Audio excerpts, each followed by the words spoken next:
Nabi Isa itu berada di langit kedua. Belum ada di surga dia, nggak ada di surga Nabi Isa itu. Dia berada di langit. Sedangkan kalau surga itu luasnya seluas langit ini. Jadi langit itu 7 susun, kemudian bumi itu dipadukan menjadi satu, itulah luasan daripada surga. Nah, sedang Nabi Isa itu berada di langit kedua, tidak berada di surga Nabi Isa. Dia berada di langit kedua. Seperti itu, Bang.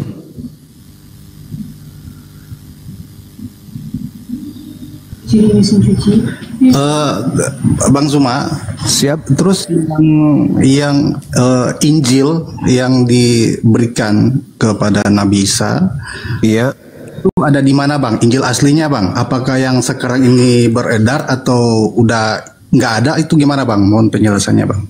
Iya. Nabi Isa alaihissalam datang kepada Bani Israel.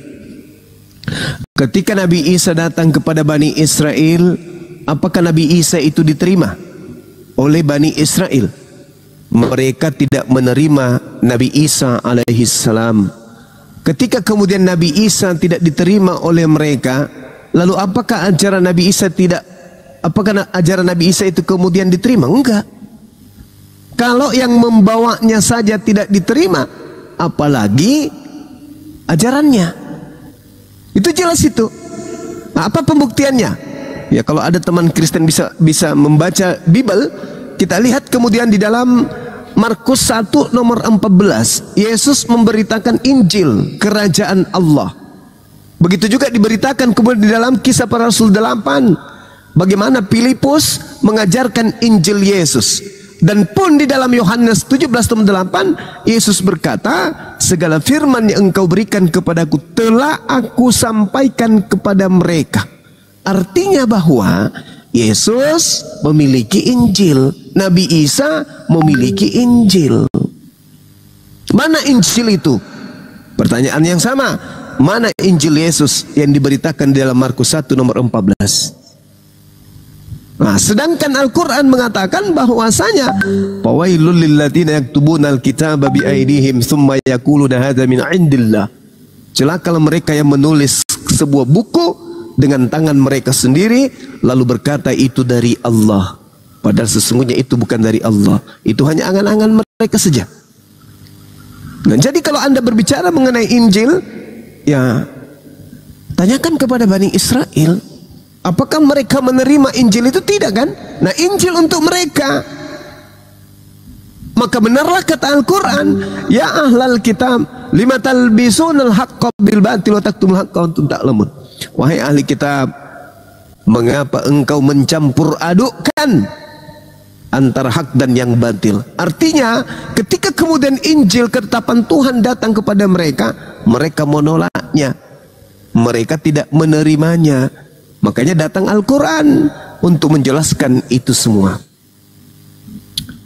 Seperti itu, Bang. Jadi kitab Injil itu nggak ada lagi. Lawang Nabi Isa aja kemudian ditolak, lalu siapa yang akan menerima Injilnya kalau dia ditolak? Murid-muridnya, pengikutnya. Mana pengikutnya sekarang? Apakah diterima? Enggak juga. Begitu, Bang. Sampai hari ini Nabi Isa nggak diimani kan? Di Yerusalem diimani nggak? Nabi Isa di Yerusalem, orang penganut Torah hari ini? Enggak. Nabi Isa diimani. Jadi Injil aslinya di mana, Pak?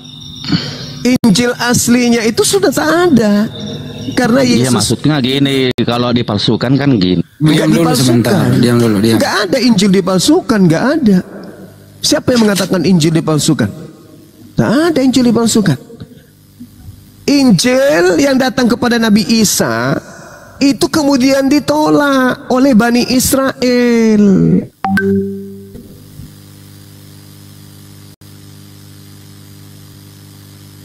Hilang lagi suaranya. Ditolak. Diam dulu kau nggak ada sopan santun ya. Ini Banjuma sama Pak Daun, bukan sama lu. Enggak, maksudnya kan Kau udah punya maksud, diam dulu ya. Bukan punya maksud. Kan nggak ada, Bang. Sekarang kalau Anda ingin bertanya tentang Injil, saya pun bertanya kepada saudara, mana Injil Allah yang Yesus beritakan? di tengah-tengah Bani Israel? Mana? Tunjukkan kepada saya. Ada nggak?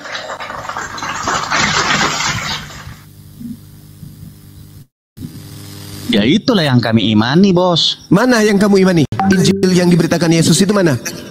Ya Alkitab. Kamu ditertawakan sama kambing. Bible itu bukan Injil. Jadi apa? Bible itu bukan Injil. Injil itu perkataan Tuhan yang Yesus terima. Sedangkan Bible itu adalah tulisan-tulisan orang yang tidak dikenali oleh Yesus. Mereka melakukan penyelidikan. Mereka kemudian menuliskan kesaksian-kesaksian orang. Tetapi status tulisan mereka bukanlah perkataan yang Yesus sampaikan langsung kepada penulis Bible. Al-Quran tidak pernah keliru itu. Seperti itu, Bang. Bang Daun, lanjut lagi Bang Daun, silakan. Di huta huruf diam dulu ya, di mute dulu. Tunggu. Ya, Bang Andi, monitor. Satu pertanyaan lagi, Bang Zuma. Silakan, Bang, silakan. Maaf kalau suara saya kencang, sini hujan soalnya. Ya, saya lebih suka, Bang. Suara Bang Zuma itu menggema, Bang. Makanya saya tadi Bang Zuma untuk menjawab ini beberapa pertanyaan tadi. Iya. Ya. Mudah-mudahan pacar saya dapat hidayah ya, Bang. Amin ya Allah ya Allah. Amin. Satu pertanyaan lagi ya, Bang. Silakan. Ya, itu kan kita sering lihat kan di media sosial, di TikTok, bahkan di YouTube. Bahkan ada juga yang kalau kita Islam, kita kan nggak percaya ya, apalagi sama penglihatan atau kesaksian sama si Luga Tambunan. Iya. Itu kan banyak pengobatan, mukjizat katanya ya kan. Itu menurut Bang Zuma gimana, Bang? Orang sakit bisa sembuh dengan mukjizat apa yang dikasih sama pendetanya gitu kan. Banyak kan di YouTube itu tentang kesaksian itu. Iya, didatangi Yesus atau didatangi Roh Kudus atau apalah gitu. Menurut Bang Zuma gimana itu, Bang? Makasih.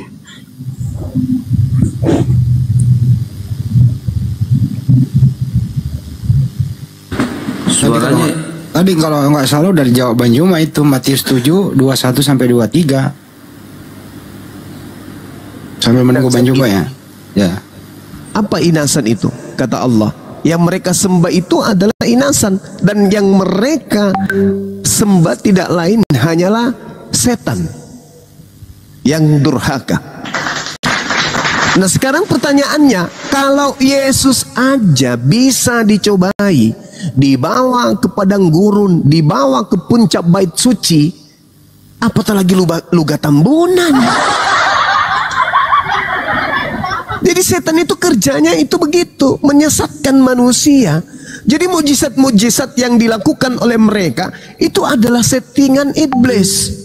Wa iyad'una min duni wa iyad'una illa syaitanan marida. Itu jelas itu dalam Al-Quran. Nah, sekarang Yesus berkata apa di dalam Matius 24 nomor 24? Yesus palsu dan nabi palsu akan melakukan banyak mukjizat. Untuk apa? Untuk menyesatkan banyak orang dan menyesatkan orang-orang pilihan juga. Apa mukjizat itu? Kejadian luar biasa.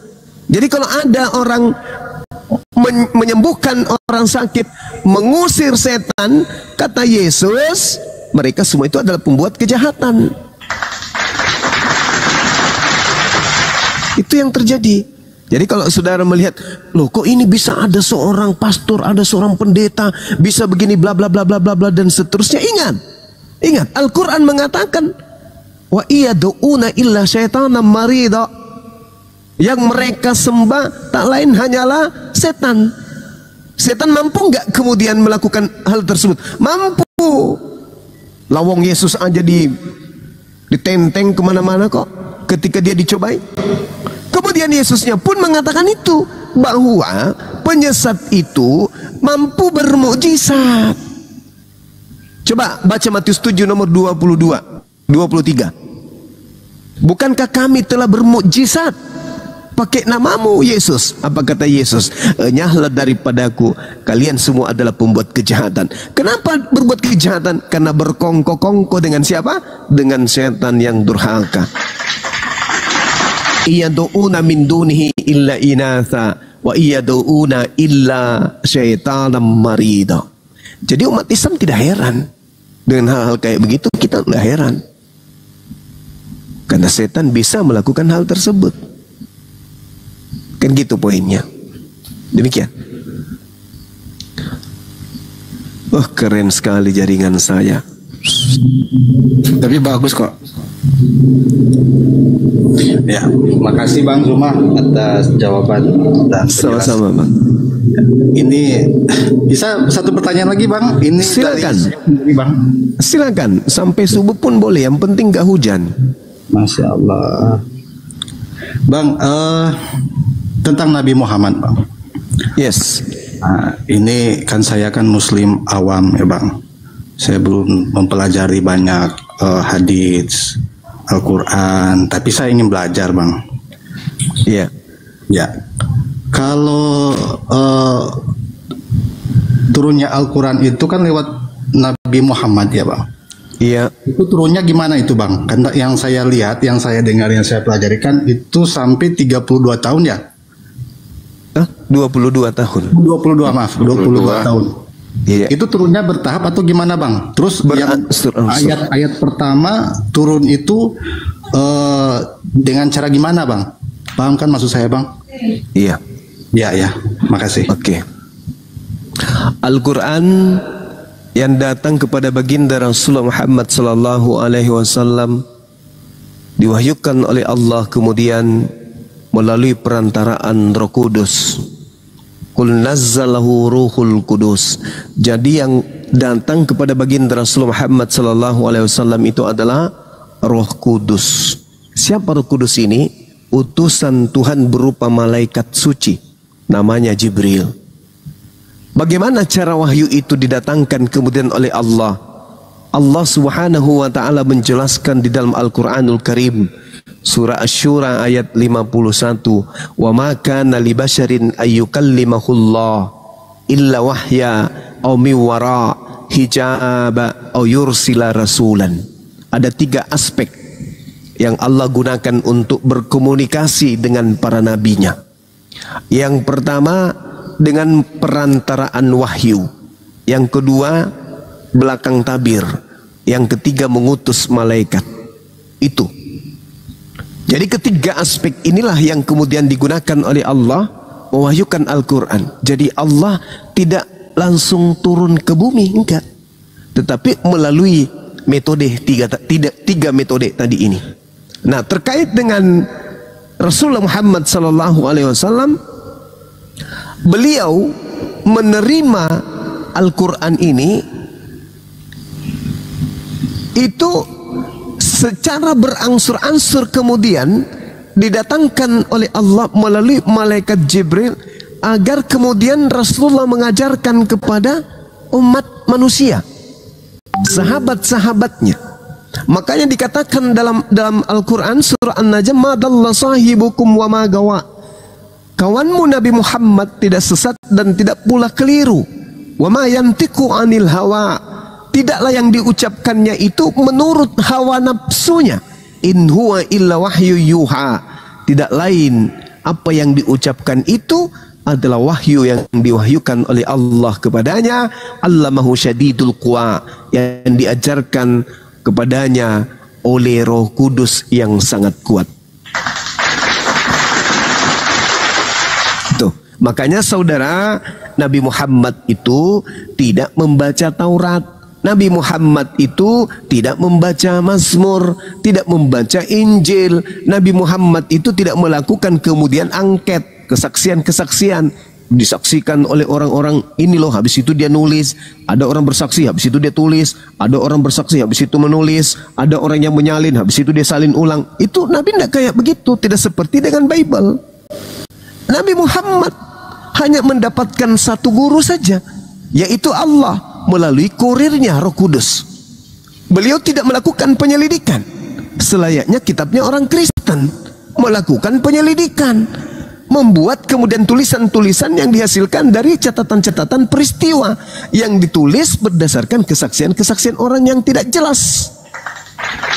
Kalau Rasulullah sumbernya hanya Roh Kudus, tak ada dari yang lain. Melakukan penelitian, ada disaksikan oleh ini, dicatat. Nggak ada yang kayak gitu, nggak ada. Al-Quran semuanya adalah wahyu dari Allah melalui Roh Kudus kepada baginda Rasulullah Muhammad SAW. Maka Al-Quran ketika datang kepada Rasulullah, Rasulullah tidak mengetahui kemudian kelak ke depan akan seperti ini adanya, kelak ke depan akan begini adanya. Tetapi Rasulullah menyampaikan kepada sahabatnya apa yang terjadi. Apa yang ada dalam Al-Quran betul-betul terjadi pada masa sekarang ini. Seperti itu, Bung. Jadi wahyu datang kepada Rasulullah, Rasulullah menyampaikan kepada para sahabatnya, sahabatnya kemudian menghafalkan, sahabatnya kemudian menuliskan. Ada enggak yang mampu merubah Al-Quran? Tak ada. Kekuatan apa yang bisa merubah Al-Quran? Tak ada. Tak ada satupun kekuatan di atas muka bumi ini yang mampu merubah Al-Quran. Kemana Al-Quran pergi? Al-Quran akan mempertahankan kalimatullah, kalimat-kalimat Allah, tidak menggantikannya dengan perkataan-perkataan manusia. Berbeda dengan Bible, perkataan Tuhannya tak ada lagi, yang muncul di dalamnya hanya terjemahan. Terjemahan itu bukan firman Tuhan, makanya terjemahan itu bisa dikoreksi, bisa direvisi. Kalau Al-Quran tidak boleh direvisi, Al-Quran tidak bisa dikoreksi. Yang dikoreksi adalah terjemahannya, karena terjemahan itu bukan firman Tuhan. Terjemahan itu adalah bahasa manusia yang dituliskan untuk memaknai, mengerti apa maksud daripada isi daripada firman Tuhannya. Bible sudah tak ada firman Tuhan, yang ada cuman terjemahan. Jadi terjemahan Bang Suma ketika masuk ke meja Bang Handi, dianggap Bang Handi terjemahan Bang Suma keliru, maka Bang Handi merevisi terjemahan Bang Suma. Masuk kemudian terjemahan Bang Suma ke meja saudara Daun, Daun merasa ini nggak cocok lagi, maka Daun juga merevisi jadi terjemahan dari Bang Handi. Begitu seterusnya. Terjemahan saudara Daun masuk ke meja Adinda Natalia, Adinda Natalia melihat, oh ini sudah nggak cocok dengan zaman, diganti lagi, diganti lagi, diganti lagi. Yang tadinya babi berubah menjadi kucing. Contoh seperti itu adanya. Artinya berbeda dengan Al-Quran. Al-Quran Allah mengatakan, aku yang mewahyukan, aku juga yang menjaganya. Dan Alhamdulillah sampai hari ini Al-Quran tidak pernah digantikan dengan kalimat manapun. Al-Quran tetaplah Al-Quran. Adapun terjemahan itu hanya upaya manusia untuk mengerti apa kandungan Al-Quran tersebut. Demikian.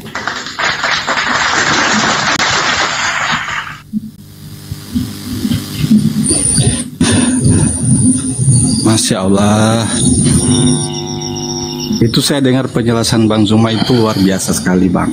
Semoga Alhamdulillah kita semua umat Muslim yang masih setia sama ajaran Nabi Muhammad SAW bisa mendapat syafaat nanti di akhirat nanti. Amin. Amin ya Rabbal Alamin. Amin. Amin ya Allah ya Allah. Jadi itu aja Bang Handi, Bang Zuma, Mbak Natali, Siap. Bang Kian. Terima kasih Baik. semuanya. Terima kasih. Pertanyaannya, Bang. masih ada itu. Masih ada, Bang. Masih ada. Pertanyaannya Masih Bang, bagaimana respon yang bertanya itu di belakang? Ada harus responnya seperti apa gitu loh?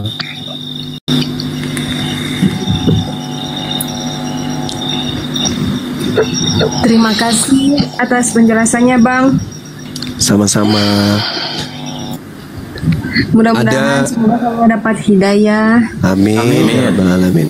Saya boleh memberikan sedikit hadiah dari Al-Quran, boleh ya?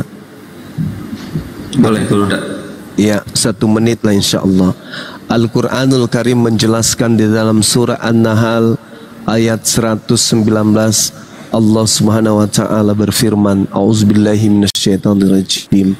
Tsumma inna rabbaka lilladzina 'amilus su' bijahalah tsumma tabu min ba'di dzalika wa aslahu inna rabbaka min ba'diha lagafurur rahim. Sesungguhnya Tuhanmu mengampuni dosa-dosa orang yang mengerjakan kemudian kesalahan karena kejahilan, karena kelalaian, karena kebodohan. Kemudian mereka bertaubat setelah itu dan memperbaiki dirinya.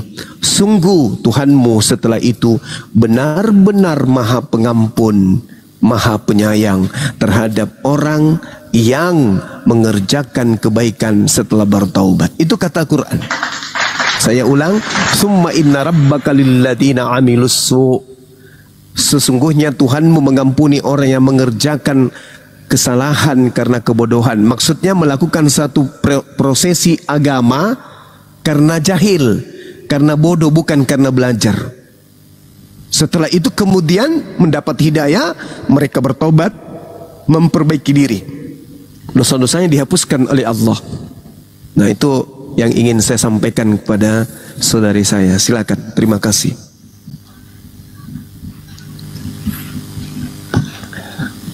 Ya, Bang Daun, silakan ditanggapi Bang Daun. Iya Bang. Bang Daun. Makasih Bang. Ya. Terima kasih banyak atas penjelasan sama Sama-sama. ujarnya Bang Zuma. Ya mudah-mudahan ini pacar saya mau lagi semangatnya Bang, lagi semangat untuk mempelajari Islam. Dan kebetulan juga Alhamdulillahirrahmanirrahim. di saat Bang Zuma live, saya selalu dikasih nonton debat-debat di YouTube-nya Donditan, YouTube-nya Bang Zuma dan lain-lain. Ya semoga saja beliau dapat hidayah lah. Amin ya Allah ya Allah. Amin. Ya satu pertanyaan lagi Bang, terakhir Bang, bisa? Boleh, Bisa. boleh. Ya saya pribadi ini Bang, bukan pertanyaan dari pacar saya. Ini saya pribadi. Ini kan rukun iman yang keenam kan percaya, mengimani Siap. kadar dan kadar.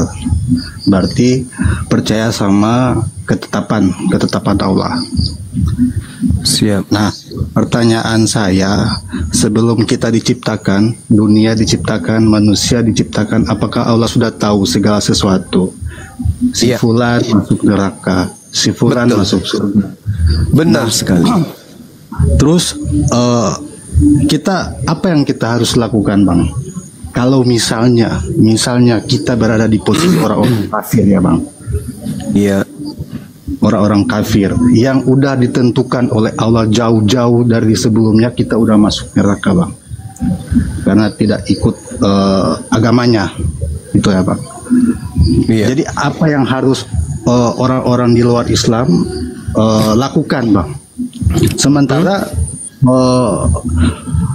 apa ketetapan yang Allah tetapkan itu dan kadar itu, Allah udah mengetahui si fulan masuk neraka, si ini masuk surga. Gimana itu Bang penjelasannya Bang? Makasih. Iya, baik. Jadi di dalam Al-Qur'anul Karim Allah Subhanahu wa taala menjelaskan sebelum kita masuk ke dalam neraka dan sebelum kita masuk ke dalam surga. Apa kata Allah? Wa qulil haqqu mir rabbikum faman syaa'a falyu'min wa man syaa'a falyakfur. Katakanlah wahai Nabi Muhammad, kebenaran itu datangnya dari Tuhanmu. Barang siapa yang menghendaki beriman, hendaklah dia beriman, dan barang siapa menghendaki kafir, biarlah dia kafir. Sekarang pertanyaannya adalah, adakah orang-orang Kristen ini dipaksa untuk menyembah Yesus? Tolong jawab saya, Bang. Abang? Ya. Adakah orang-orang Kristen ini dipaksa untuk menyembah Yesus? Tidak, Bang. Tidak. Adakah kemudian orang-orang Islam ini dipaksa untuk menyembah Allah? Saya tidak tahu, Bang. Nah, tidak adalah ikrah fiddin. Tak ada paksaan. Kata Allah, wa qulil haqqu min rabbikum. Yang mau beriman silakan beriman. Kalau Anda tidak mau beriman, jangan beriman. Kehendak free will itu ada pada diri manusia. Bagaimana dengan pertanyaan tadi? Allah tahu tak bahwa si fulan akan ke neraka? Tahu? Tahu. Allah tahu enggak bahwa si fulan akan ke surga? Tahu. Tetapi apakah Allah yang menyebabkan kemudian dia ke neraka atau dia ke surga? Bukan. Lalu siapa yang menyebabkan kemudian mereka ke surga? Ya mereka sendiri. Siapa yang menyebabkan mereka ke neraka? Ya mereka sendiri. Buktinya apa? Hari ini ada nggak kemudian Pak Bom dilarang kemudian untuk menyembah Allah Subhanahu wa taala? Nggak ada. Ada nggak kemudian dia dipaksa untuk menyembah Yesus? Tak ada juga. Itu pilihannya. Yes. Itu pilihannya. Coba kalau mereka ditanya, wahai saudara Kristen, ya paman, kenapa anda nggak menjadi Muslim? Kenapa anda nggak menjadi Islam? Oh saya nggak mau. Islam itu begini, Islam itu begitu. Ada yang memaksakan dia untuk mengatakan itu? Tidak ada. Mereka memilih itu sendiri. Tuhan Allah hanya mengetahui bahwa si fulan hidupnya nanti berujung di neraka, si fulan hidupnya nanti berujung di surga. Nah, dipaparkanlah kemudian, kenapa si fulan Allah katakan di neraka? Oh, ternyata ketika dia hidup dalam keadaan kafir. Oh, ternyata ketika dia hidup pernah menjadi kafir, tapi ternyata akhir hidupnya dia menjadi Islam. Maka meskipun dari usia 1 tahun sampai usia sekian tahun dia masuk ke gereja, menyembah Yesus, makan babi, tapi rupa-rupanya sebelum kematiannya dia bersyahadat masuk Islam. Pantas aja di dalam ketetapan Tuhan, Tuhan sudah tahu ternyata si fulan ini adalah penghuni surga. Jadi, apakah Tuhan tahu bahwa besok itu Pak Bom kena musibah misalnya? Misalnya. Apakah Tuhan sudah tahu? Tahu. Nah, kira-kira besok Pak Bom. Maaf, izin Bang. Iya, silakan. Maaf, yang Pak Bom itu siapa ya Bang? Teman saya. Oh, siap. Teman saya, bintang film yang dulu temannya Darto Helen. Nah, temannya Iskak, temannya Ateng, tuh, sangkatan semua tuh. Sangkatan dengan saya juga nya.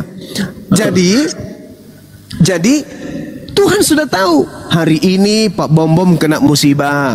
Nah sekarang yang membuat dia kena musibah apakah karena Allah? Enggak. Karena dia berlari menggunakan pakaian perempuan sampai ke bawah mata kaki. Dikejarlah sama anjing, nggak sempat narik ke atas roknya, lari. Terguling-gulinglah dia di aspal sampai jatuh ke got yang dalamnya 10 meter. Kena kepala, kempes. Gitu Bang. Jadi Tuhan tahu apa yang terjadi dengan dia besok, tapi yang terjadi tentang dia itu dia sendiri yang milih. Dia sendiri yang milih. Anda enggak yang memaksa, "Hei kau keluar rumah lah, ayo keluar." Enggak kan? Begitu dia dengarkan lagu dangdut di luar ada bunyi, dia sendiri yang keluar joget di pinggir jalan. Dia digila sama truk. Itu maksudnya. Jadi kehidupan kita di dunia ini, kita sudah tahu ini yang benar, ini yang salah. Karena ego kita tetap berada di jalan yang salah. Tapi orang yang menggunakan akal, dia akan meninggalkan jalan yang salah menuju jalan yang benar. Dan ternyata memang Tuhan sudah tahu bahwa si fulan itu namanya sudah tercatat di surga. Sampai sini paham saudaraku? Jadi sebelum kita berbuat sesuatu itu, Tuhan sudah tahu ujungnya. Tetapi kita melakukan itu bukan karena Tuhan yang memerintahkan kita untuk seperti itu, enggak. Kita ini bukan robot. Kita ini manusia yang diberi kehendak bebas. Mau melakukan ini boleh, mau melakukan itu juga boleh. Tidak ada yang menghalangi kita. Sampai sini paham enggak ya? Teman-teman di bawah paham enggak? Teman-teman saya di bawah paham enggak? Paham Paman. Paham sekali Paman Panglima. Astagfirullahaladzim. Ya, jadi bukan bapaknya apologet. Si fulan nanti neraka. Aku tentukan dia di neraka deh. Aku tentukan dia di surga deh. Bukan kayak gitu. Bukan kayak gitu. Loh, tapi kok kenapa Tuhan tahu? Iya, karena Allah itu Maha tahu. Sebelum manusia itu mengakhiri kehidupannya di bumi, Tuhan sudah tahu akhir hidupnya seperti ini, akhir hidup si ini seperti itu. Tuhan sudah tahu.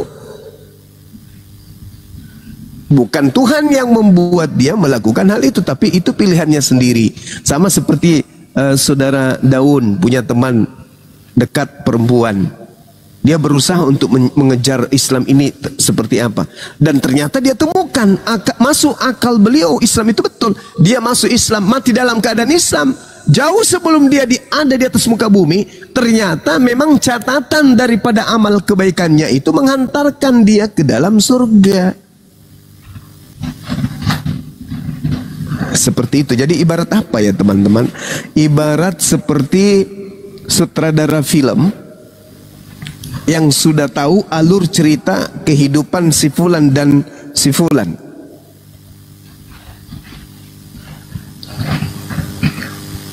Begitu.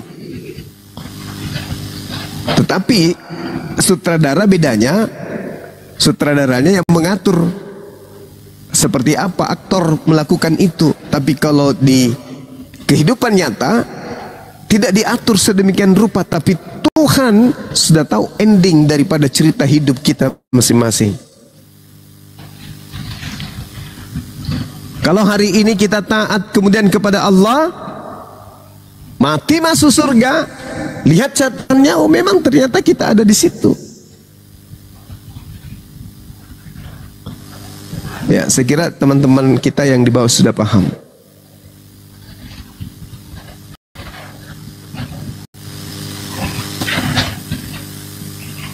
Ya, Bang Daun, silakan.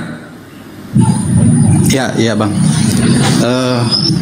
Bang, ini katanya kenapa ya teman-teman Muslim itu percaya sekali yang mana yang disalib itu bukan Nabi Isa, tapi orang yang diserupakan, ya katakanlah Yudas.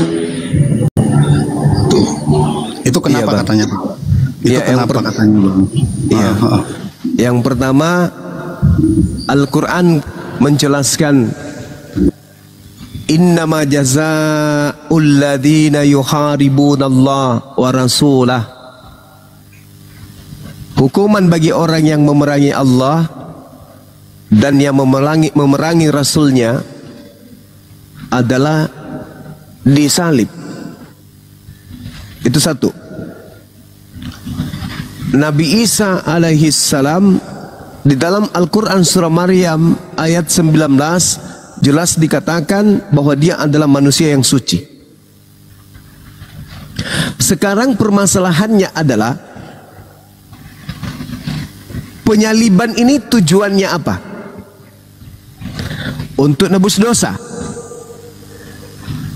Ilmu mana yang hendak kita pakai dalam perspektif agama samawi?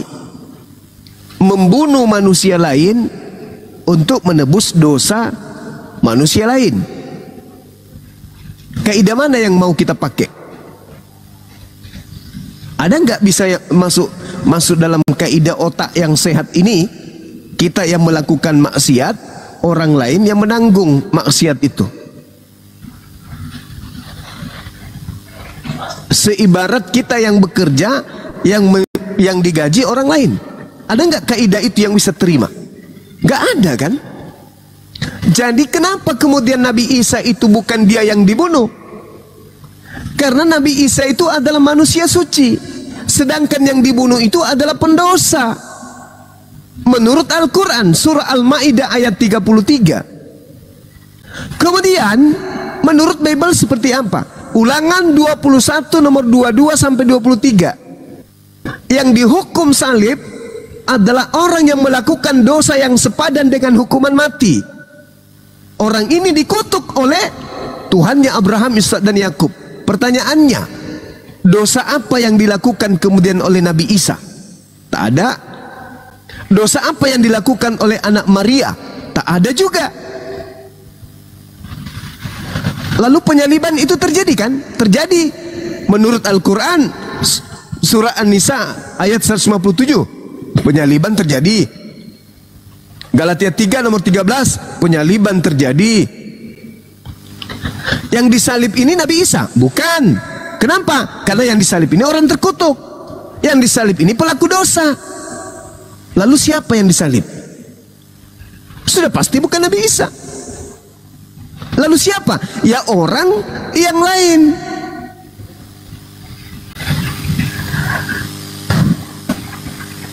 Kenapa kemudian orang lain? Ya karena Nabi Isa diselamatkan oleh Allah.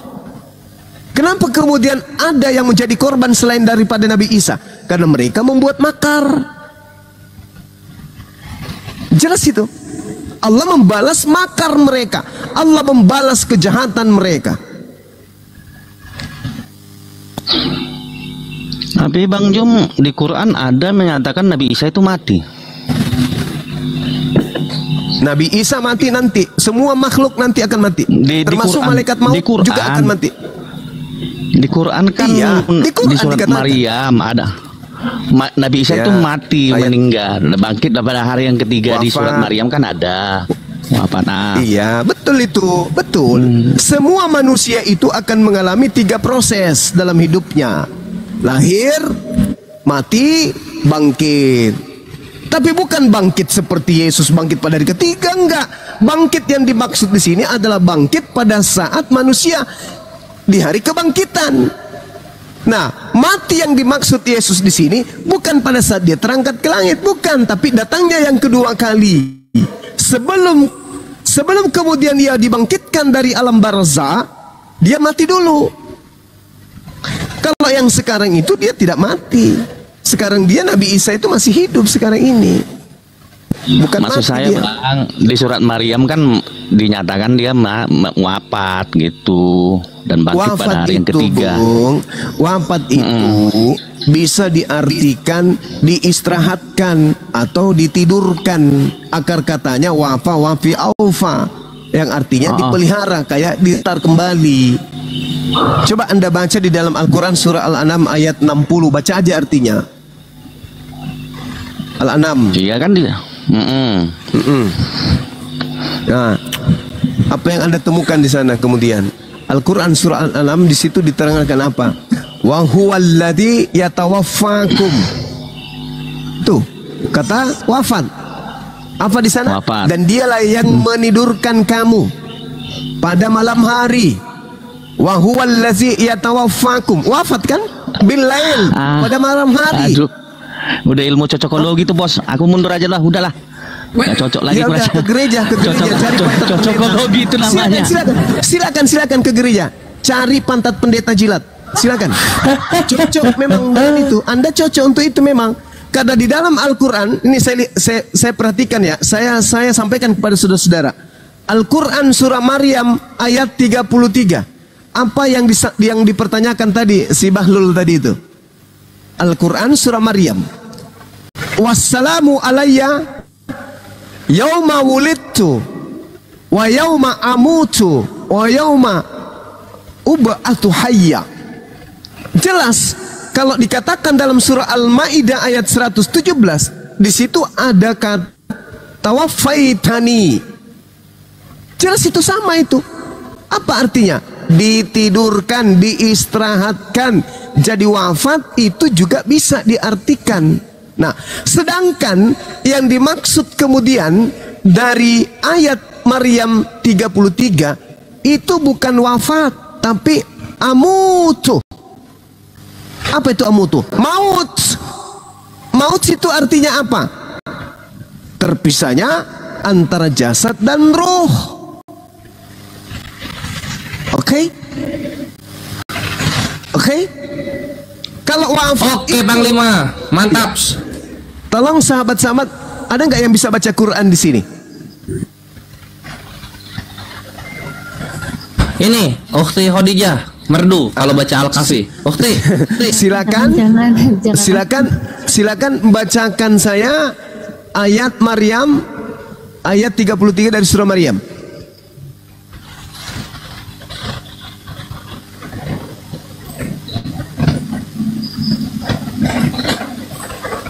Weh, Ukhti Khadijah, disuruh guru dulu.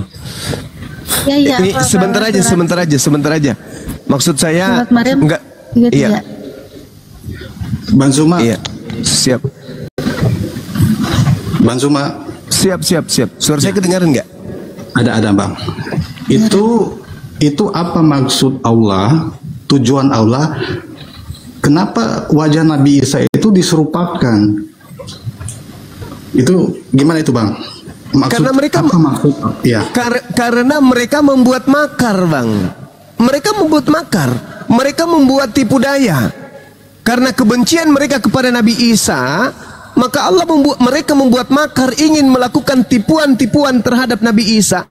Allah kemudian membalas tipu daya mereka. Ini untuk orang-orang kafir. Mereka membuat tipu daya, mereka membuat makar. Mereka sangat menginginkan kematian kepada Nabi Isa alaihissalam. Maka ketika kemudian mereka hendak membunuh Nabi Isa alaihissalam, Allah mengangkatnya. Lalu yang mereka bunuh adalah orang yang diserupakan dengan Nabi Isa. Apa yang terjadi? Mereka menganggap yang dibunuh itu adalah Nabi Isa. Akibatnya apa? Ketika mereka menganggap bahwa yang dibunuh itu adalah Nabi Isa, apa akibatnya? Mereka mengajarkan kemudian hal yang buahnya lahir hari ini. Apa itu? Kalau dari cerita Quran, yang dibunuh adalah orang yang melakukan dosa, orang yang memusuhi Allah. Al-Maidah surah ayat 33. Kalau menurut kemudian Bible, Perjanjian Lama kitab Taurat, yang dibunuh itu adalah orang yang dikutuk. Sekarang pertanyaannya, salah tidak Allah ketika yang menggantikan Nabi Isa itu adalah orang yang memusuhi Allah? Salah nggak menurut saudara? Tidak Bang sih. Tidak salah. Nah, kembali, sabar Bang ya. Kita kembali dulu ke dalam pertanyaan tadi. Surah Maryam ayat 33. Bisa dibacakan, Dek? Ada yang bisa bacakan? Iya ya Gurunda. Tapi ya, mohon silakan. maaf ya, pasti banyak kelirunya. Iya, dia dibaca biasa aja. Ya.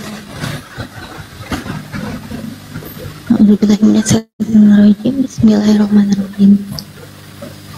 Wassalamu alayya yauma wulidtu wa yauma amutu wa yauma uba'atsu hayya. Ya. Sadaqallahul azim. Sadaqallah. Pertanyaan saya, ada nggak kata wafat di situ? Ada. Ada kata wafat?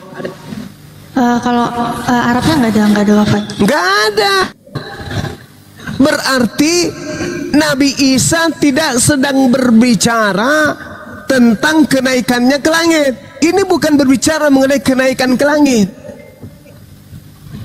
Ini berbicara tentang kematian, maut.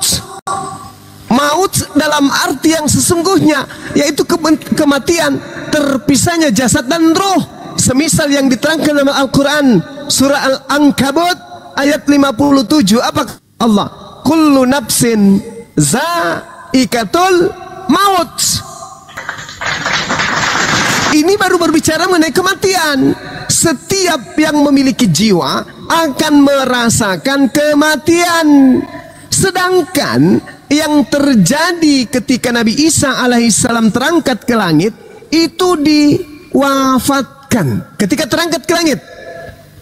Saya ulangi, ketika Nabi Isa diangkat ke langit, itu diwafatkan, bukan dimautkan. Ngerti ya? Apa bedanya Bang Suma? Diwafatkan dan dimautkan. Kalau dimautkan, gak ada lagi kehidupan, terpisah jasad dan roh.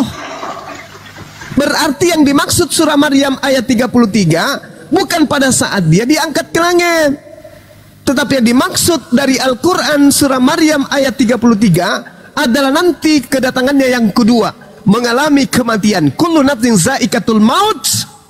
Jadi maksudnya gimana? Yang terangkat ke langit itu cocoknya digunakan untuk kata apa? Wafat. Sedangkan Sedangkan di surah Maryam 33 tidak ada kata wafat. Yang ada kata maut. Andai saja yang ada di dalam surah Maryam ayat 33 yang dibahas ada kebangkitan dari kematian naik ke langit, maka Allah tentu akan menggunakan kata wafat di sana. Tapi kan tidak ada, yang ada adalah kata maut. Contoh misalnya, wa huwallazi yatawaffakum. Ada kata wafat. Kenapa ada kata wafat? Karena ini berbicara mengenai tidur. Bilail, pada malam hari. Wafat adalah tidur. Paham ya? Nah, Nabi Isa belum mengalami maut. Nabi Isa hanya diwafatkan, hanya ditidurkan. Berarti surah Maryam 33 sama sekali tidak berbicara mengenai kebangkitan, tidak sama sekali berbicara mengenai terangkatnya Nabi Isa ke langit kedua.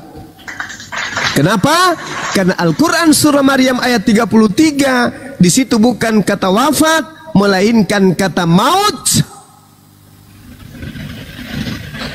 Coba kita lihat Al-Maidah ayat 117. Itu baru cocok untuk kata Nabi Isa. Apa di sana dikatakan? Ma qultu lahum illa ma amartani bi. Ani abudullah. Nah, di Al-Maidah ayat 117 di situ ada kata tawaffaitani.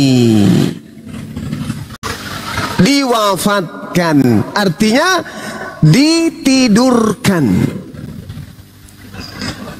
Mudah-mudahan ada yang bisa nangkap apa yang saya jelaskan ini. Mudah-mudahan nangkep Gurunda. Orang beriman nangkap, orang pemakan babi enggak. Jadi gini sahabat-sahabat sekalian, kata Nabi Isa ketika ditanya oleh Allah, wahai Nabi Isa, ya Rabb, ya Allah, ya Tuhanku, apakah engkau yang mengajarkan mereka kemudian untuk menyembahmu selain daripada aku? Apa kata Nabi Isa? Ma qultu lahum illa ma amartani bi ani abudullah rabbi wa rabbakum. Aku tidak pernah mengatakan kepada mereka kecuali apa yang engkau perintahkan kepadaku. Apa itu? Sembahlah Allah Tuhanku dan Tuhanmu. Dan aku menjadi saksi terhadap mereka selama aku berada di tengah-tengah mereka. Maka setelah engkau wafatkan aku, nah ini bercerita tentang apa ini? Wafat di sini apa? Bercerita kematian atau ditidurkan? Ditidurkan. Ditidurkan, subhanallah, penghandi cerdas. Jadi ketika Nabi Isa menjawab, falamma tawaffaitani kunta anta raqiba alaihim wa anta ala kulli syai'in syahida. Maka setelah engkau menidurkan aku, engkaulah yang mengawasi mereka dan engkaulah yang menyaksikan atas segala sesuatu. Artinya ketika engkau angkat ke langit,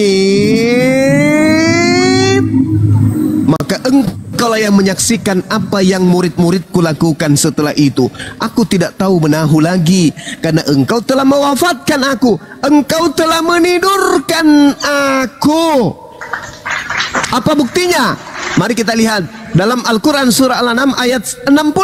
Wa huwallazi yatawaffakum bil-lail wa ya'lamu ma jarahtum bin-nahar thumma yab'atsukum fihi liyuqda ajalun musamma thumma ilaihi marji'ukum thumma yunabbi'ukum bima kuntum ta'malun.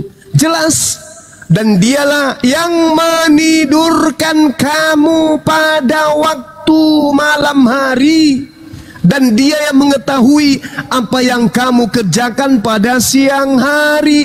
Yatawaffakum, wafat. Jelas ya? Jadi ditidurkan. Makanya di dalam Al-Maidah ayat 117, ma qultu lahum illa ma amartani bi an abudullah rabbi wa rabbakum wa kuntum alaihim syahida. madumtu fihim falamma tawaffaitani. Jelas pada saat engkau menidurkan aku, mengistirahatkan aku dari aktivitas dunia, engkau yang menyaksikan mereka, sedangkan aku diistirahatkan. Engkau memelihara aku pada saat itu, aku ada dalam pemeliharaanmu. Aku nggak tahu lagi apa yang terjadi setelah engkau memelihara aku dalam pemeliharaanmu. Pada saat aku diistirahatkan dengan cara apa? Wafat. Apa itu? Tidur, bukan maut. Makanya di dalam Maryam ayat 33 sedikit pun tidak ada kata wafat di sana. Setuju kita? Setuju dong. Setuju. Wassalamu alayya yawma wulidtu wa yawma amutu. Maut. Berarti ini berbicara terkait dengan hari kematian, yaitu bangkit. Pada saat Nabi Isa datang kedua kalinya, kul maut. Pada saat itulah kemudian Nabi Isa mengalami maut dan dibangkitkan kembali bersama dengan seluruh umat manusia. Itu maksud ayat itu. Semoga kesejahteraan dilimpahkan kepadaku pada hari aku dilahirkan, pada hari aku dimatikan, dan pada hari aku dibangkitkan hidup kembali. Bukan diwafatkan tapi dimatikan. Tapi kalau orang Islam bisa saja mengatakan pada hari aku diwafatkan, karena umat Islam itu berbicara konteks, tidak berbicara mengenai kata per kata terjemahan. Karena umat Islam bukan umat terjemahan. Inilah kalau memahami Al-Quran berdasarkan terjemahan, celokonyok ya koyok gotoh. Begitu teman-teman. Maaf kepanjangan. Jadi wafat itu tergantung konteksnya ya. Yes. Ya. Itu tadi. Ada kan kata wafat ya, tadi? Betul. Ya. Oke. Ya, Bang Zulkifli. Assalamualaikum. Saya sampaikan Kenjo, saya sampaikan kepada Oten pemakan babi tadi, mudah-mudahan babi mau keluar supaya kau ngerti. Terima kasih. Ya, ini Kenjo Muslim apa Kristen? Kenjo. Ya, nggak ada suara. Bang Zulkifli, assalamualaikum warahmatullahi wabarakatuh. Apa kalau balik? Waalaikumsalam, Bang. Wassalamualaikum para gurunda. Iya. Ya. Bang Daun, silakan dilanjut. Bang Daun, daun hijau. Iya bang, iya bang. Maaf. Ya, silakan. Ada nggak calonnya itu suruh ini aja, suruh ngomong aja sekali lagi. Saya mewakili aja bang. Bisa bang. Ini dia dengar di sebelah saya bang. Apakah kan Nabi Isa di dalam Al-Quran kan diserupakan, ya bang ya? Iya. Ya, diserupakan berarti disamakan wajah, fisik dan lain-lainnya bang. Bagi umat Islam. Salah. Bagi orang kafir. Bagi mereka yang ingin mencelakai Nabi Isa. Ya. Nah, maksud saya bagi kita ya umat Muslim, Nabi Isa itu kan diserupakan, wajahnya. Nah, pertanyaan saya, apakah wajah fisik Nabi Isa sama dengan yang gambar-gambar foto yang sekarang ini beredar? Itu bang, pertanyaan saya. Saya rasa umat Islam tak akan ada yang bisa mau menjawab sama, karena tak ada yang bisa mengetahui wajah Nabi Isa itu kayak mana. Oh gitu ya bang. Iya. Saya pikir wajahnya Nabi Isa itu yang sekarang lagi beredar itu yang fotonya, bukan berarti ya bang? Ya apa ya, kita nggak ada kemudian informasi wajah Nabi Isa itu seperti apa. Nabi Muhammad aja kagak ada, apalagi yang hidup di abad pertama. Kira-kira saya setuju bang. Iya. Itu cuma pertanyaan dari pacar saya, katanya apakah wajah Nabi Isa yang sekarang ini lagi beredar ini, apakah betul itu wajahnya Nabi Isa? Itu aja sih bang pertanyaannya. Iya. Kita nggak tahu Bang, karena tidak ada fotografer di abad pertama.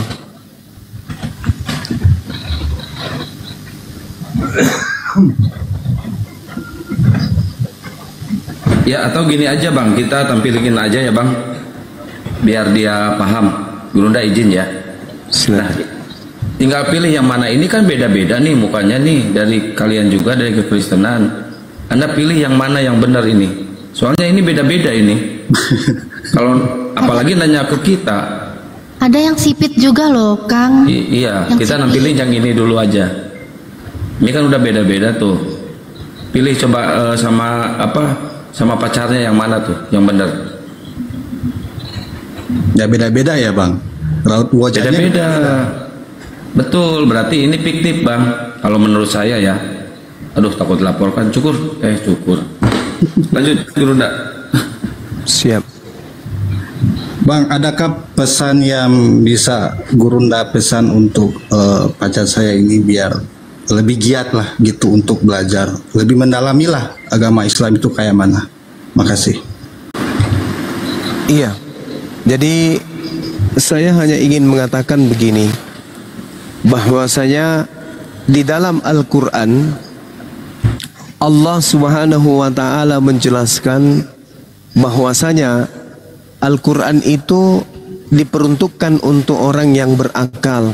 Di dalam Al-Quran surah Shad ayat 29, Allah Subhanahu wa Ta'ala menjelaskan bahwasanya Al-Quran ini hanya bisa dipelajari oleh orang-orang yang berakal.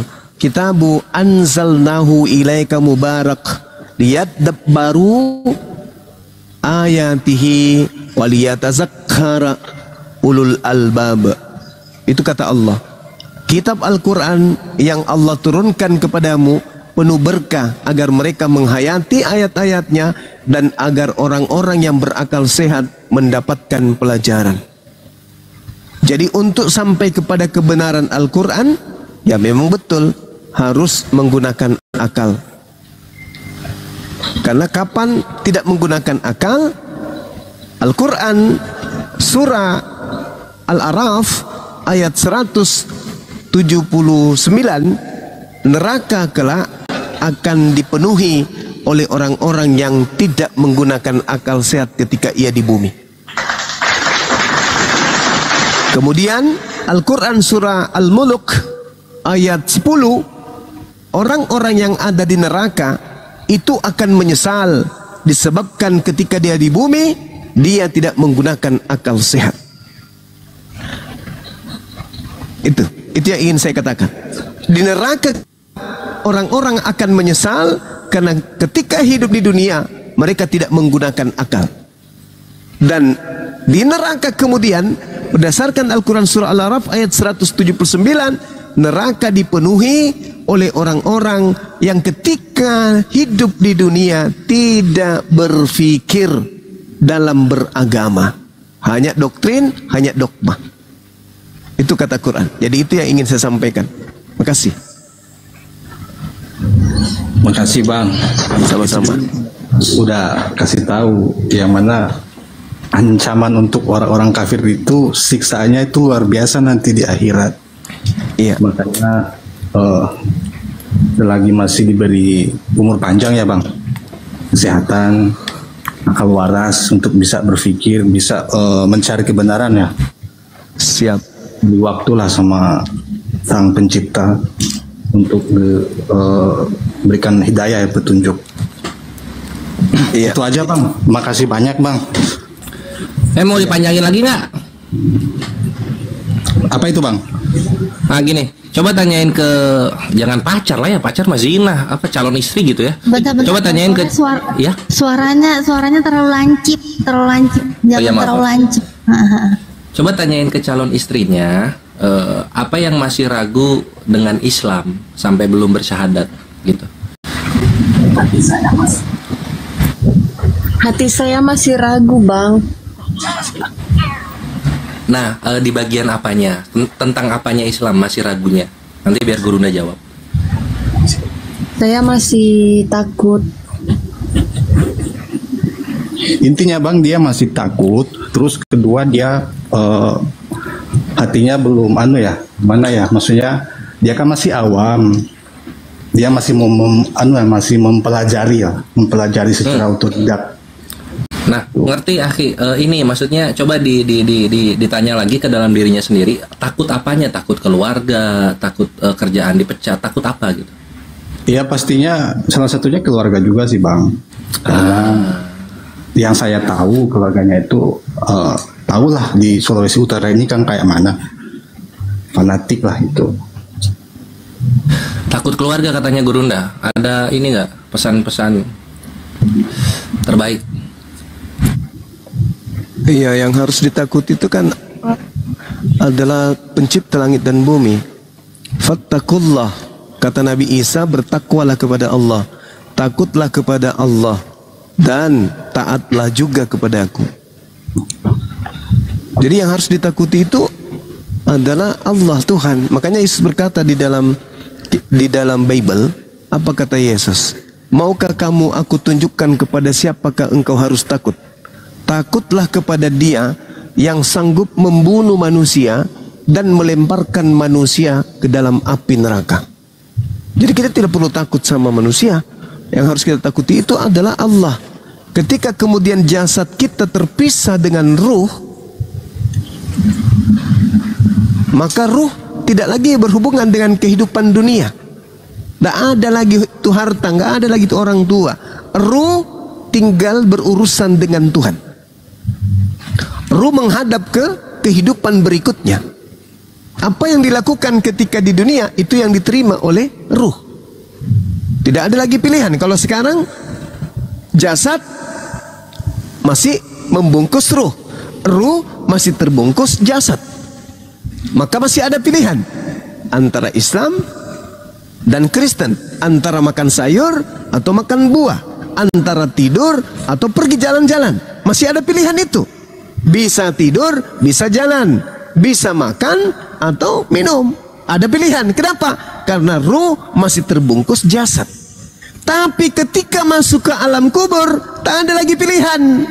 Mau ke Islam atau mau ke Kristen, mau menyembah Yesus atau menyembah Allah, tak ada lagi pilihan. Penentu adalah kehidupan di dunia ini. Maka kita masih punya dua pilihan, mau Kristen atau mau Islam, atau mau yang lain, masih ada pilihan. Tapi ketika jasad sudah terpisah dengan ruh, tak ada lagi pilihan. Ruh hanya berhadapan dengan Sang Pencipta, Sang Khalik. Apa yang engkau lakukan ketika hidup di dunia, itulah yang akan kamu dapatkan dalam kehidupan tersebut. Aku mau masuk Islam aja deh. Oh, nggak ada cerita. Kenapa? Sudah terpisah dengan ruh. Jadi ruh hanya menghadap kepada kehidupan berikutnya. Salah ketika hidup di dunia, maka tersiksa kelak di akhirat. Benar kehidupannya di dunia, maka hebatlah keindahan dan kebahagiaan didapatkan di akhirat. Jadi saatnya sekarang kita memilih mana yang benar, mana yang salah. Jadi tak ada ketakutan kepada pencipta. Kepada ciptaan, yang kita takuti itu adalah pencipta. Gak perlu takut kepada yang lain. Di Islam itu begitu. Gak perlu takut kepada yang lain. Yang harus kita takuti adalah Allah. Allah memerintahkan kita untuk taat kepadanya dan taat kepada keluarga, taat kepada orang tua. Yes, tetapi yang dahulu harus kita taati adalah Allah dulu. Habis itu baru kita taat kepada kedua orang tua kita. Kalau kedua orang tua kita mengajarkan kita kemudian untuk tidak menyembah kepada pencipta langit dan bumi, maka tinggalkan. Tapi kewajiban-kewajiban yang lain harus tetap kita tunaikan untuk kedua orang tua kita. Itu terekam di dalam surah Luqman ayat 14 ayat 15. Orang tuamu yang menyapimu, dia yang membesarkanmu, maka taatlah kepada mereka dan perlakukanlah mereka dengan cara yang ma'ruf. Tetapi ketika mereka mengajarkan kamu untuk menyembah selain daripada aku, maka janganlah engkau taat untuk yang itu, tapi yang lain taatilah. Untuk menyembah kepada selain aku jangan kau taati, tapi untuk berbakti kepadanya tetaplah berbakti. Itu kata Quran, surah Luqman 14. Suaranya hilang, Gurunda. Cek satu. Apa? Ya, suara Bang Suma hilang. Oh iya. Oke. Saya takutnya HP saya yang nge-lag. Iya. Enggak. Lanjut Guru. Ya, soalnya di sini hujan lagi. Iya. Hujan lagi di sini. Lanjut aja dulu, lanjut aja dulu. Udah bagus ini Ya, Guru. silakan deh, silakan. Udah bagus. Ya, itu tadi bahwasanya yang harus ditakuti itu hanya Allah. Jangan takut kepada makhluk. Meskipun kita diperintahkan untuk berbakti kepada kedua orang tua meskipun beda keyakinan. Tetapi Allah memutuskan jangan kamu taat ketika mereka kemudian mengajak engkau menyembah selain daripada aku. Jangan engkau mau. Tetapi yang lainnya tetaplah taat. Tetaplah berbakti kepada orang tua kita. Perbuatlah yang ma'ruf kepada mereka. Tetapi jangan mengikuti apa yang mereka sembah. Kita nggak boleh. Saya kira begitu. Silakan teman-teman diambil alih sejenak. Kita bikin kopi dulu mumpung masih hujan ini. Boleh ya? Boleh dong. Oke. Jangan lupa silakan. campur masako kopinya masak. Gurunda. Iya. Siap, Gurunda. Biar agak pusing dikit.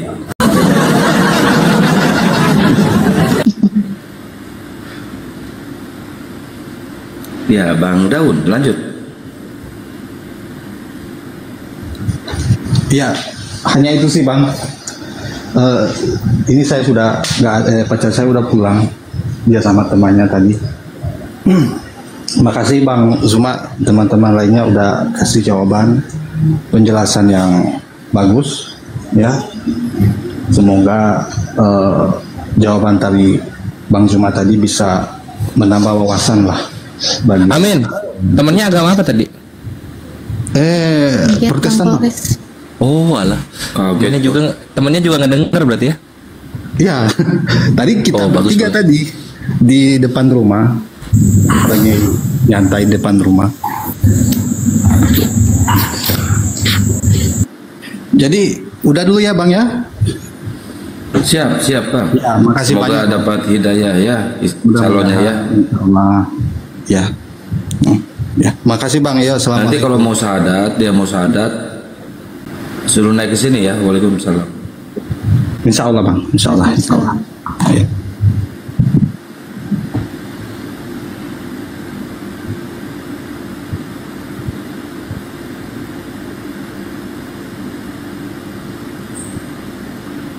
Ini Queen ini gimana bang? Kang Enggak, Satya. ini Muslim, temen. Muslim. Ini ada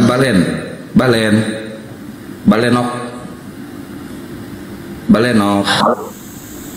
Waalaikumsalam warahmatullahi wabarakatuh. Ya, ada yang mau disampaikan Bang?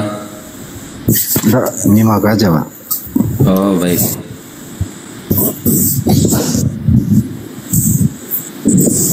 Izin ya Bang naikin yang Muslim dulu ya, yang Kristen dulu ya Bang, biar diskusinya mengalir ya Bang. Siap. Assalamualaikum warahmatullahi wabarakatuh. Waalaikumsalam warahmatullahi wabarakatuh. Ya, Kenjo, Muslim apa Kristen? Kenjo. Halo, Assalamualaikum Bang. Waalaikumsalam. Muslim apa Kristen Bang? Alhamdulillah Islam. Ya, ada yang mau sampaikan Bang? Ya, Bang Zumanya bikin kopi lagi. Gak apa-apa, Abang mau nyampein apa? Oh ya gini, ini kan termasuk penyesalan juga sebenarnya. Dulu hidup lingkungan pesantren, tapi dari kecil nggak ngaji. Sudah ngaji kiai di kampung itu batas Iqra 3.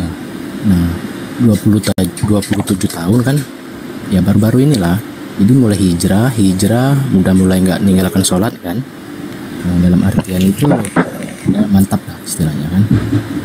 Nah terus saya ini yang keliru itu di sini Mbak. Saya tuh belajar di HP itu gimana itu? Belajar HP dari Iqra sampai Quran itu saya rasa cukup cepat lah, 3 bulan saya bisa baca insya Allah. Tapi walaupun masih terbata-bata lah ya. Abang pernah pesantren? Nggak pernah, itulah yang jadi penyesalan saya dulu. Saya menyalahkan orang tua saya nggak pernah pesantren. Izin suaranya dikencengin dikit bang, kecilan. Lanjut. Oh iya, tadi istri saya lagi tidur, takut ganggu. Ya nggak apa-apa Bang, mau belajar dimanapun juga boleh. Yang penting Abang bisa.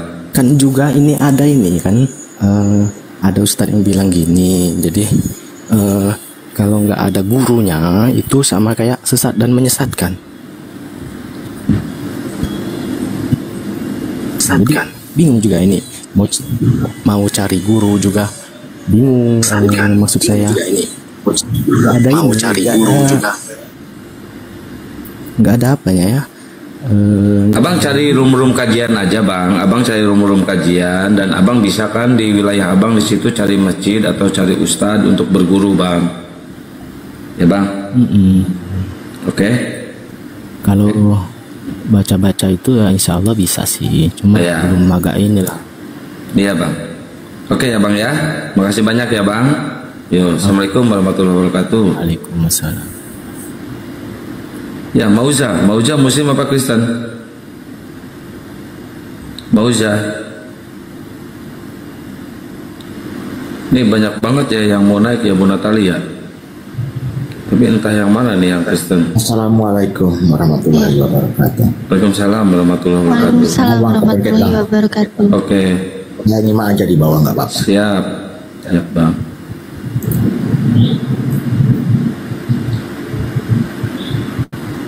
Bang Kores, cerita dong tadi gimana lawan si Cepek sambil nunggu Oten gitu Bang Kores. Lawan si Kristen Princess, wah anjir. Dia nanya, kejawab semua.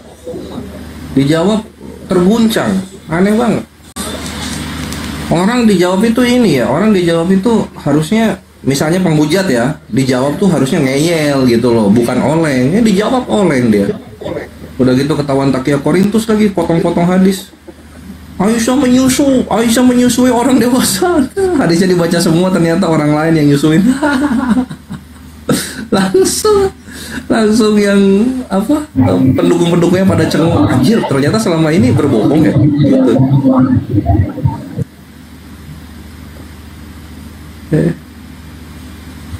Ya, ini adik Christian, selamat malam. Adik Christian.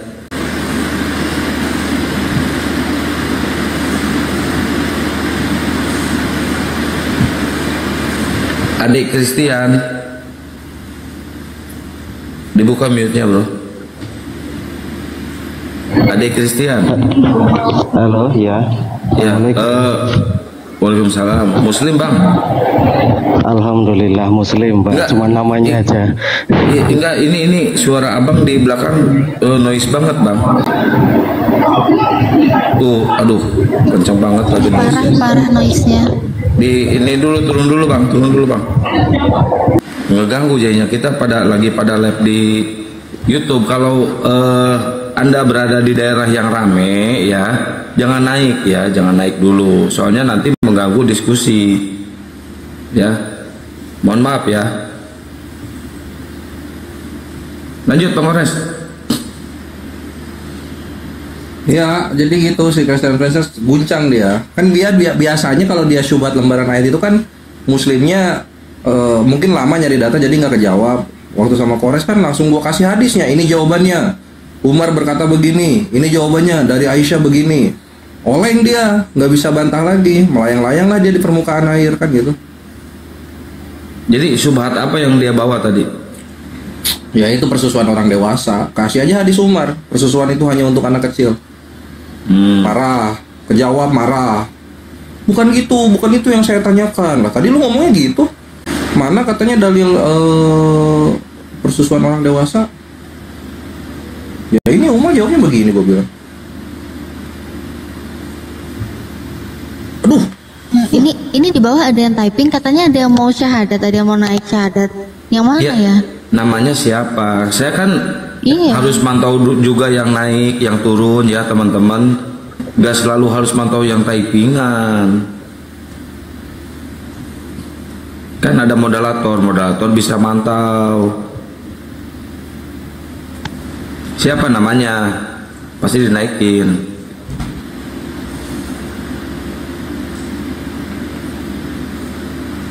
Jangankan teman-teman yang di bawah, Paulus aja mau bersahadat saya naikin.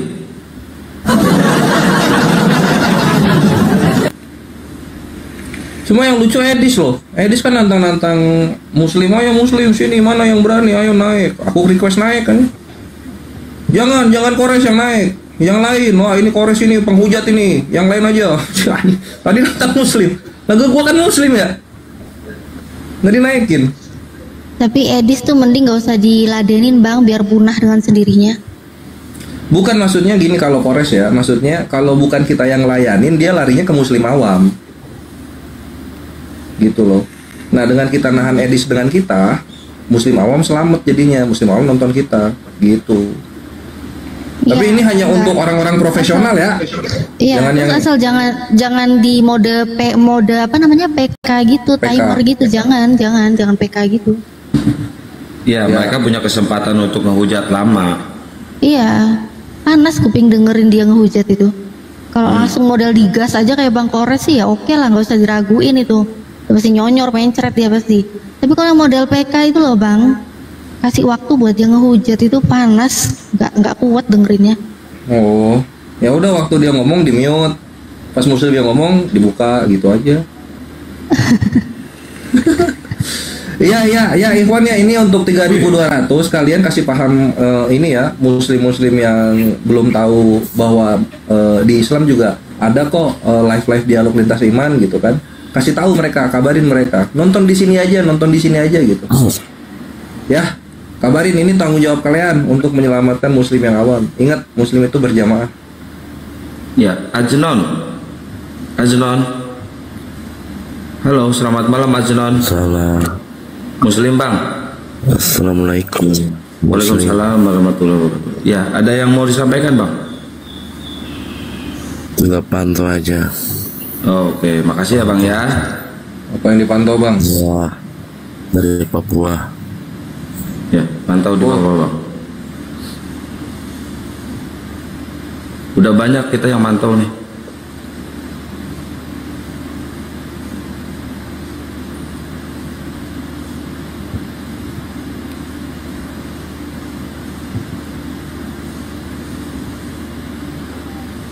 Ayo teman-teman Kristen silakan naik. Host kalau tahu Muslim siapa tuh? Enggak lah, kita pakai adab juga teman-teman ya. Nggak boleh gitu, nggak boleh langsung main turunkan. Kita pakai adab loh. Kita tetap nurunin tapi pakai adab gitu loh maksudnya. Iya. Tenang aja, jadi nggak usah lah kalian ngatur-ngatur dulu. Biar kita lebih tahu loh. Ya, bagi pengikut Cebol silakan kalau mau naik ya. Bagi pengikut Tuan Cebol silakan kalau mau diskusi, mau naik ya. Bentar lagi Cebol pasti hilang dari peredaran ya. Bagi pendeta-pendeta yang mau bersyahadat silakan naik juga ya. Atau teman-teman kalau ada informasi ya, kalau ada gereja yang mau dijual silahkan hubungi ke saya ya. Saya syahadatkan ya gerejanya insya Allah. Hubungi saya ya kalau ada gereja di daerah kalian yang mau dijual ya. Nanti saya syahadatkan gerejanya ya. Gimana Bang Kores, setuju nggak kalau saya beli gereja nanti saya syahadatkan? Setuju. Tapi duitnya ada nggak ya? Nggak ada sih. Gampang lah, nanti duitnya minta ke Bang Handi lah. Saya terima ini juga, jual beli gereja weh.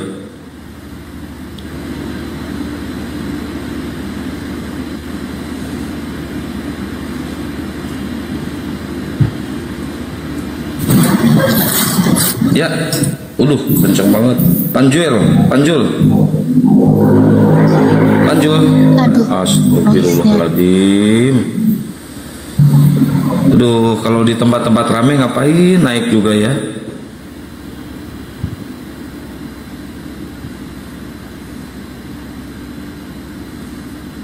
Coba kalau di tempat rame jangan inilah ya, jangan naik ya. Ngeganggu diskusi loh. Pelos. Iya, assalamualaikum. Izin sebentar aja host ya. Ya, waalaikumsalam. Waalaikumsalam. Ini saya tadi lewat Komal, ada Komalnya Bang Handi, terus saya langsung follow. Tahu-taunya malah saya terus mendengarkan. Kurang ajar malah ini room Oten Bang. Wah, kata pula gitu. Iya, makanya saya bilang loh.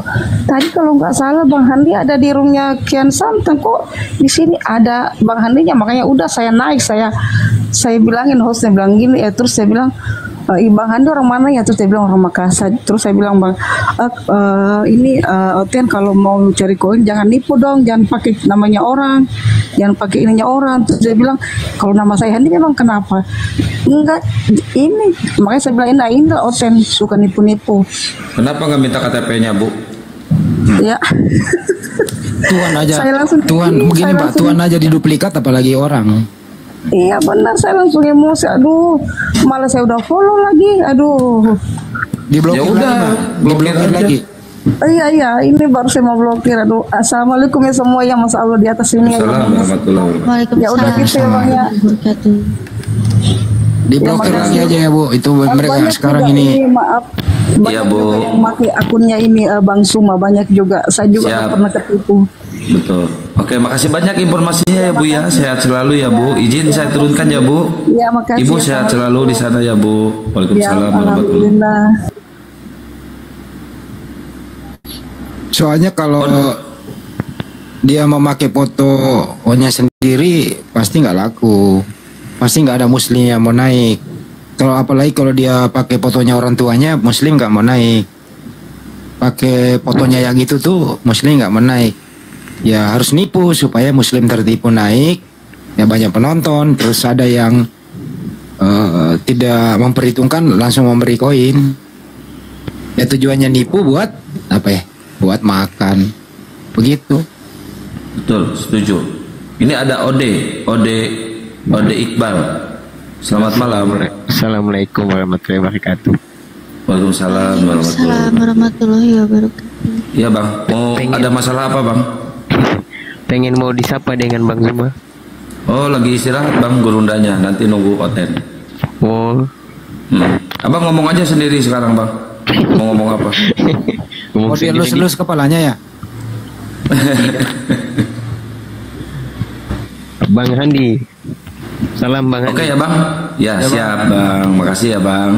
Kita nunggu Oten biar diskusinya berjalan ya Bang ya. Iya, hantam Otennya ya Bang. Siap. Abang sehat selalu ya. Terus semangat ya Bang. Izin saya turunkan Bang. Iya. Baik. Oke, makasih. Assalamualaikum. Waalaikumsalam. Ya, ini ada Bang Handi. Handi Calebes, ada yang mau disampaikan? Jangan lupa sarapan pagi kalau malam. Kebalik ya. Ontohon, dasar ontohon. Berokok. Tapi tadi Oten itu dia ngomong gini nih. Saya itu paling sulit bangun siang kalau di pagi hari. Dan sulit tidur siang kalau di malam hari gitu. Iya, aneh. Jangan kebanyakan tidur siang di malam hari, Bang Handi. Ya itu dia di situ masalahnya. Iya, masalahnya di situ.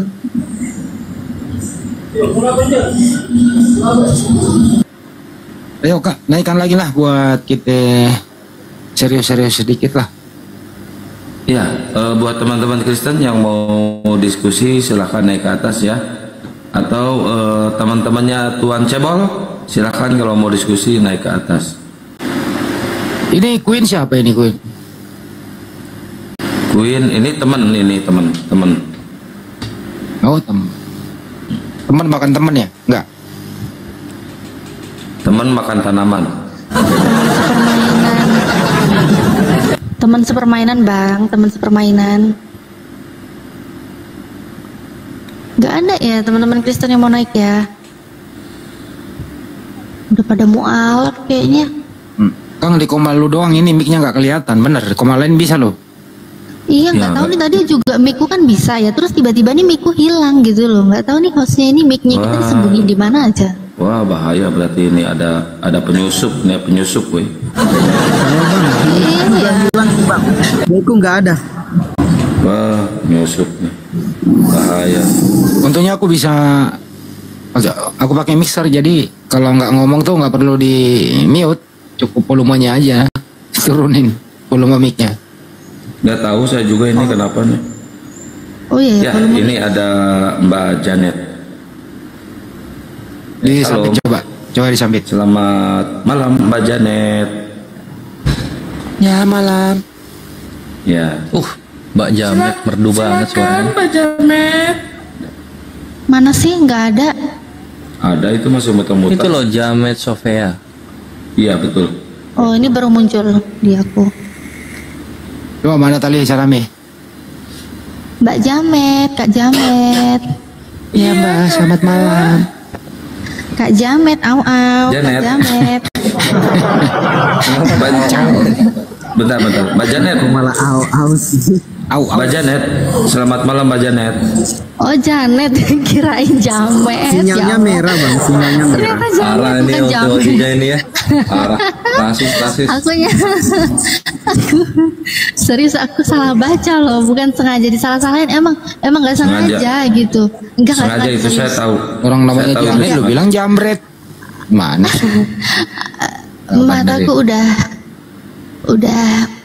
ngantuk gitu loh ya, jadi baca Janet. Tuh kan marah kan, Mbak Jametnya marah kan. Wow, ini gara-gara Uti Natali marah nih. Marah dia, baper, jangan baperan dong. Naik lagi sini, naik lagi. Waalaikumsalam warahmatullahi wabarakatuh. Gimana kabar Pak Firman? Gimana kabarku? Alhamdulillah baik saja dirimu. Alhamdulillah kalau baik kabarku. Boleh request nggak? Buat lagu apa bang? Lagu apa? Request Bang? lagu apa? Bukan kalau lagu, soalnya kalau lagu lama aku udah lupa bang. Kalau lagu-lagu baru request belum ke hafal. Kak Khadijah, Natalia Khadijah. Oh, nggak bisa. Bisa Nggak dong. bisa request. Nggak Cuma bisa. minta bacain ya ayat-ayat suci Al-Quran aja. Suaranya merdu, enak didengar. Iya, ya nanti lagi ya bang kalau itu ya bang. Nanti lagi kalau. Bukan aja bang. Ya udah gitu. Assalamualaikum. Kalau lagi Waalaikumsalam warahmatullahi wabarakatuh. kalau lagi ngantuk nggak boleh baca Al-Quran, takut salah soalnya. Sedikit. Jangan nggak. Soalnya kalau lagi ngantuk, memang lagi ngantuk nggak boleh baca Al-Quran ya, Bang Handi ya kan? Kalau lagi ngantuk nggak boleh baca Al-Quran. Takutnya salah. Soalnya bukan sembarangan itu kalau Al-Quran. Laku maksa dia ya, masya Allah ya. Saya bacain aja lah. Saya bacain aja ya. Saya wakilin aja ya. Marilah kita memuaskan birahi sampai Bukan. Salah, jangan itu Amsal itu Amsal. Kalau itu mah ngantuk. Jangan. Ayo Purnama, selamat pagi. Selamat pagi. Iya. Apa kabar Mbak?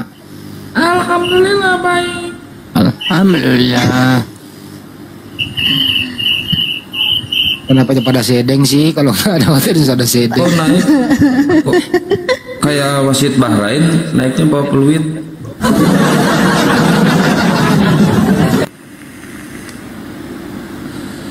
Iya, gimana ya? Kayak tadi aku tiba-tiba ingat ya. Tadi aja yang namanya Kak Janet aja aku baca Jamet kan, gitu. Gitu aku baca Al-Quran, jangan lah. Bang Handi lebih parah, masa jamret katanya. Jamret katanya. Parah Bang Handi ini. Iya.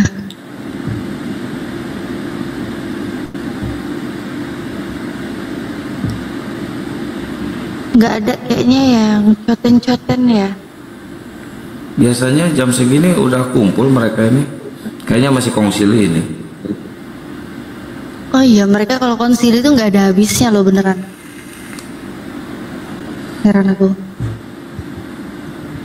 Konsili au-au ya, konsili au-au. Au.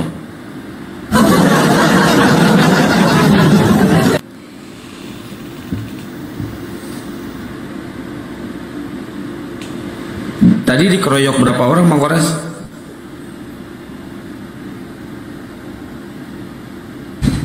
Berapa tadi? 6 orang?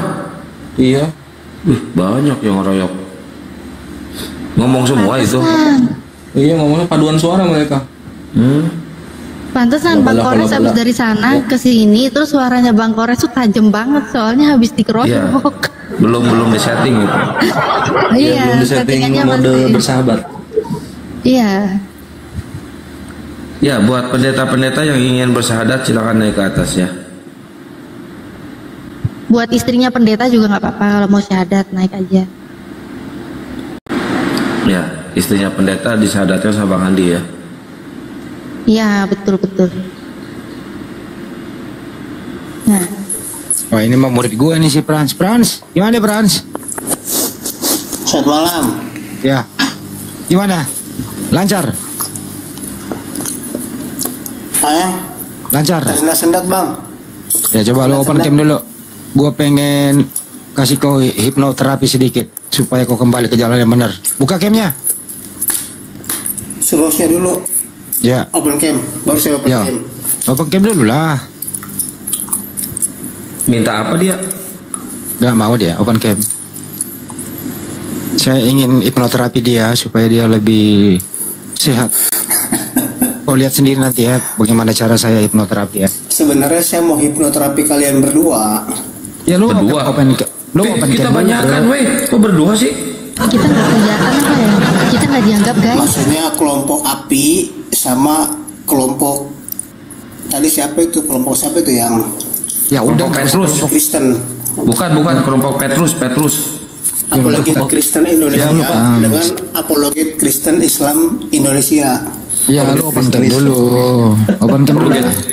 Kok apologet Kristen Indonesia sih? Bentar-bentar ini sih Pak Afif ini sambil makan beling apa gimana sih kok kayak bunyi klicik makan beling Pak? Sabar dulu biar open cam dulu dia. Open cam dulu bro. Ini nih. Enggak kok kayak Terima. makan beling. Jangan. Kan kita udah sering open cam, gimana sih lo? Kalau saya open cam sendiri malu ah. Kali ini kamu nggak dengerin gua ya, Fransnya. Nggak bener juga lo kadang-kadang. Iya. Ayo bukalah. Bentar doang. Jangan bang. Kenapa emang? Jangan. Kau itu ganteng Fran sebenarnya. Kamu paling ganteng beneran. Bisaan aja bang. Ya udah kalau nggak mau. Bisaan aja. Sekarang kamu masih Katolik atau udah berpindah dari Katolik?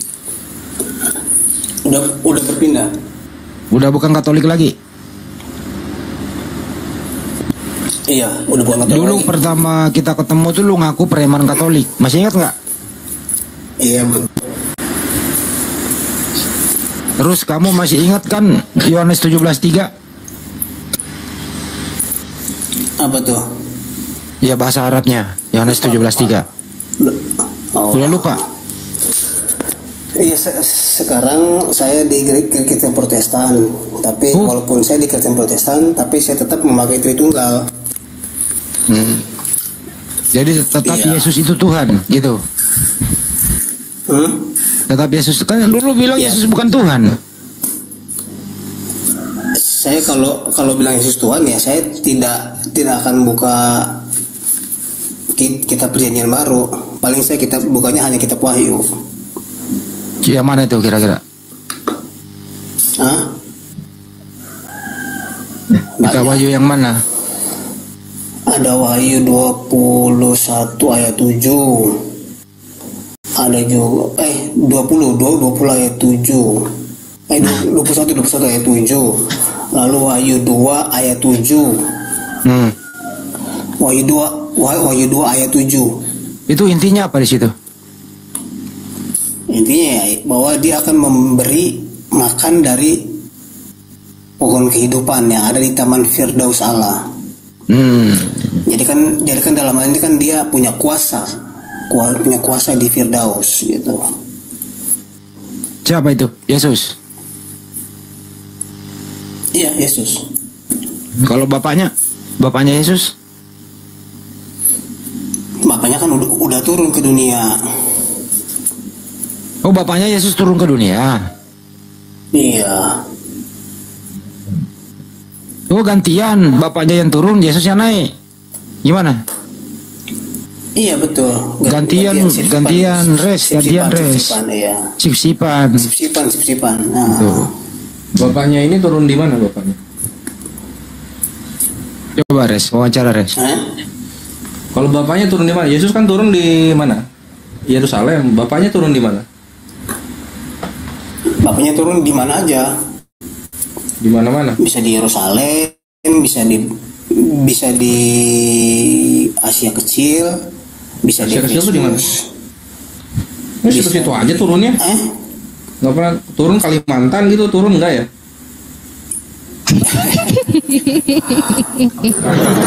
Kok Kalimantan sih Bakore? Turunnya situ-situ aja.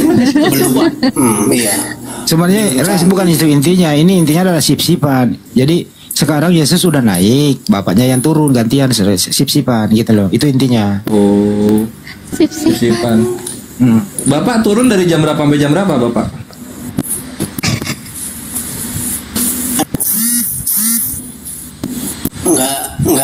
Enggak ada jam-jamnya. Ya pokoknya ya selama Bapak belum datang lagi dan apa terus berhasil mengikat diri. Ini menguasai wahyu nih Res. Ini ahlinya wahyu dia ini. Ahlinya wahyu. Iya. Oh mantap. Iya. Itu di wahyu kan ada ini nih apa namanya roh bertanduk 7. Ada roh bertanduk 7. Nah itu ahlinya dia. Siapanya Yesus? Ade atau kakak? Atau Yesus? Itu di mana itu? Di sana. Wahyu. Iya di Wahyu berapa? Oh, Wahyu nomor 6. Iya, 56. Saya buka ya, Wahyu 5. Coba baca dulu, coba lu baca. Lu ahlinya Wahyu, masa nggak ingat ini ah? Bukan Bang, saya bukan ahli Bang. Ini kan saya bilang tadi, saya kan tersendat-sendat ini. Sendat-sendat. Dulu saya bilang Isa adalah Roh Kudus. Tuh, pintar ini Resida itu. Kebalik lagi. Roh Kudus adalah Isa sekarang. Isa Putra. Kebalik-balik, biarin aja, ikutin aja Res. Jangan terlalu ditekan. Enggak ditekan ini. Dikenyot. Iya. Oh jadi dulunya Katolik ya, sekarang Protestan. Minggu depan apa? Minggu depan? Ya saya walaupun Protestan tapi saya masih tetap memakai. Suaranya putus-putus ya. Wahyu berapa tadi? Wahyu 5 nomor 6. 6. Oh 6. Iya. Maka aku melihat di tengah-tengah takhta dan makhluk itu, dan di tengah-tengah tua-tua itu berdiri seekor anak domba seperti telah disembelih, bertanduk 7 dan bermata 7. Itulah ketujuh roh Allah yang diutus ke seluruh bumi. Itu kan masukkan ke 7 jemaat. 7 jemaat itu. Iya. Bukan 7 roh Allah itu. Pada jadi manusia berarti ya Bapak jadi manusia, anak jadi manusia, roh Allah juga jadi jemaat, ternyata roh Allah. Ketujuh roh Allah itu ya ketujuh malaikat. Ketujuh malaikat jemaat. Roh Tuhan, roh Theos. Oh, roh Allah itu malaikat bukan jemaat. Cepet banget gantinya. Kan ada ketujuh jemaat, itu kan jemaat-jemaatnya. Nah, pemimpin itu malaikat itu masing-masing jemaat punya satu pemimpin yang disebut. Pemimpinnya ini siapa? Malaikat atau roh Allah? Pemimpinnya ini. Pemimpinnya malaikat. Pemimpinnya malaikat gitu. Oke. Terus malaikat ini roh Allah. Ketujuh roh Allah itu adalah malaikat. Oke, ketujuh roh Allah ini adalah malaikat. Mereka ini apa namanya? Roh Kudus bukan? Malaikat ini. Ya bukan lah. Loh, Roh Kudus bukan roh Allah berarti? Bukan. Oh Allah, repot ya. Roh Kudus ya roh Allah juga.